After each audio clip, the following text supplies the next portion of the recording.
नमस्कार दोस्तों, हमारी आज की कहानी का नाम है राखी। बहू रानी, तुम्हारे ब्याह के बाद ननद नंदोई पहली बार आ रहे, कोई कमी ना हो ध्यान रखना। खुशी से चिल्लाकर उमा जी अपनी बहू रिया से बोलीं। उनके पैर तो जैसे ज़मीन पर नहीं पड़ रहे थे। पर अम्मा जी, मेरी भी पहली राखी है। मेरा भाई खास तौर पर छुट्टी लेकर आ रहा है। मेरे ब्याह के बाद भी उसे फ़ौरन जाना पड़ा था। प्लीज़ मुझे भी जाने दें, रिया उमा जी की चिरौरी करती सी बोली। सुनते ही तमक कर अम्मा जी ने जवाब दिया, अरे 20 साल से तो राखी बांध रही थी ना, 1 साल नहीं बांधेगी तो भूचाल तो ना आ जावेगा। डाक से भेज दे और अपने भाई को लिख दे, अगली बार आके बंधवा लेगा। और हाँ, भगवान के लिए यहाँ मत बुला लीजो। वो आ गया तो तू तो उसी की खिदमत में लगी रहेगी। फिर मेरे बेटी दामाद को कौन पूछेगा, और तुझे ऐसे कैसे जाने दूंगी। हर साल मेरी बेटी आती है, पर मैं ठहरी अकेली जान। अच्छी तरह से बेटी दामाद की खातिर भी ना कर पाती थी। सोचा था बहू आ जाएगी तो बढ़िया बढ़िया तरह तरह के पकवान बनवा के अपने बेटी दामाद को खिलाया करूँगी। रिया के मन में तो आया, कह दे बहू ना हुई बिना पैसे की कुक हो गई। राखी के एक दिन पहले ही रिया की ननद नंदोई और उनकी 4 साल की बेटी छुटकी आ गए। कितने अरमान से उसने सोचा था ब्याह के बाद पहली बार अमन के साथ भाई को राखी बांधने मायके जाऊंगी। शनिवार इतवार की छुट्टियां मिलाकर नंदोई जी ने 2 छुट्टियां और ले ली थी। 4 दिन रिया से अम्मा जी ने जी भर कर पकवान बनवाए। ननद नंदोई भी खूब आवभगत करा। 4 दिन मजा काट चले गए। किसी को ख्याल भी नहीं आया कि रिया की भी राखी थी। उसका मन भी अपने भाई को राखी बांधने को चाहता होगा। और तो और रिया का पति अमन भी एक बार मुँह से कह देता कि इस बार नहीं, अगली बार मैं तुम्हें ले चलूँगा, तो शायद रिया को इतना बुरा नहीं लगता। खैर बेचारी अगली बार के इंतज़ार में मन मसोस कर रह गई। फिर सोचने लगी, इस बार ननद की राखी मन गई। चलो भाई दूज पर मैं जाकर भाई को टीका कर लूँगी। दिवाली के आते आते रिया ने पूरे जोश के साथ दिवाली की तैयारियां शुरू कर दी। ससुराल में उसकी पहली दिवाली थी। रिया के मम्मी पापा ने पहली दिवाली का शगुन भेजा, साथ ही पूछवाया कि वे रिया को भाई दूज के लिए कब बुलाएं। अम्मा जी बिफर कर बोलीं, इतने साल लड़की को रख के जीना भरा, जो बार बार बुलाने को कहवे।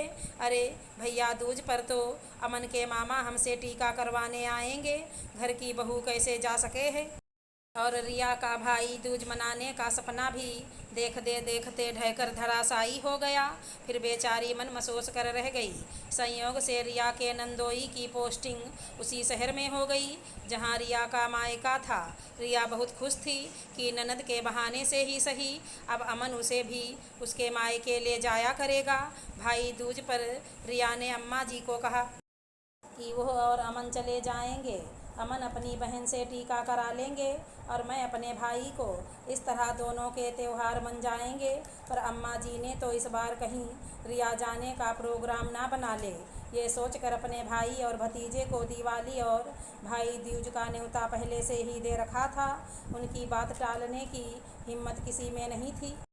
जब कभी रिया के मायके जाने की बात होती तो कभी अम्मा जी कभी अमन कोई न कोई अड़ंगा डालकर उसका प्रोग्राम कैंसिल करा देते।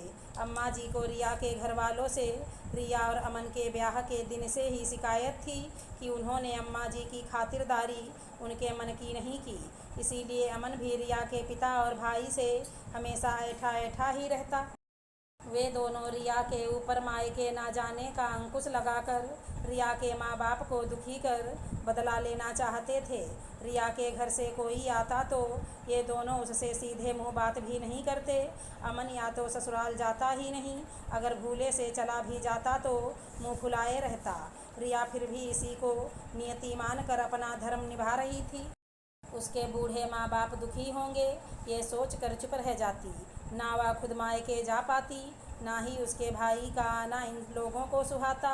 हर साल जब उसके राखी भाई दूज भी सुने जाते तो उसके दुखी दिल से मन ही मन आवाज़ आती कि अम्मा जी, भगवान करे आपकी बेटी भी अपने भाई की कलाई पर राखी बांधने को तरसे। और अमन, आपका माथा भी बहन के टीके के बिना सूना रहे।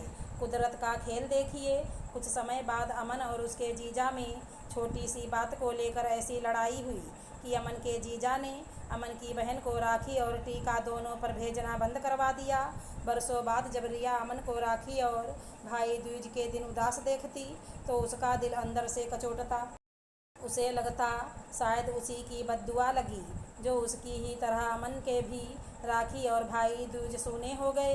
हालांकि रिया कभी दिल से ये नहीं चाहती थी कि अमन के दोनों त्यौहार ना मने, पर उसका दिल ज़रूर करता कि जिस तरह अमन और उसकी बहन अपने त्यौहार मनाकर खुश होते, काश एक बार कोई उसके लिए भी सोचता। कभी कभी किसी दुखी दिल से निकली आह शायद भगवान भी सुन लेते हैं। वो कहते हैं ना, भगवान की लाठी में आवाज़ नहीं होती। अपनी बेटी और बेटे के दोनों त्यौहार खोटे होते देख अम्मा जी की आंखें खुल गईं। उन्हें समझ आने लगा कि रिया को त्योहारों पर रोक कर उन्होंने बहुत जुल्म किए थे। अमन को भी बहुत पछतावा हुआ कि जैसा दुख उसे अपने और बहन के त्यौहार ना मना पाने का हो रहा है, रिया तो हर बरस इस दुख से गुजरती होगी। उसके मन पर क्या बीतती होगी। दोनों को अपने किए पर पछतावा हुआ। अगली बार राखी आने से पहले ही अम्मा जी ने ऐलान कर दिया कि अमन छुट्टी लेकर रिया को उसके भाई को राखी बंधवाने उसके मायके ले जाएगा। अगर हमारी कहानी पसंद आई हो तो चैनल को लाइक शेयर सब्सक्राइब करें। राधे राधे दोस्तों।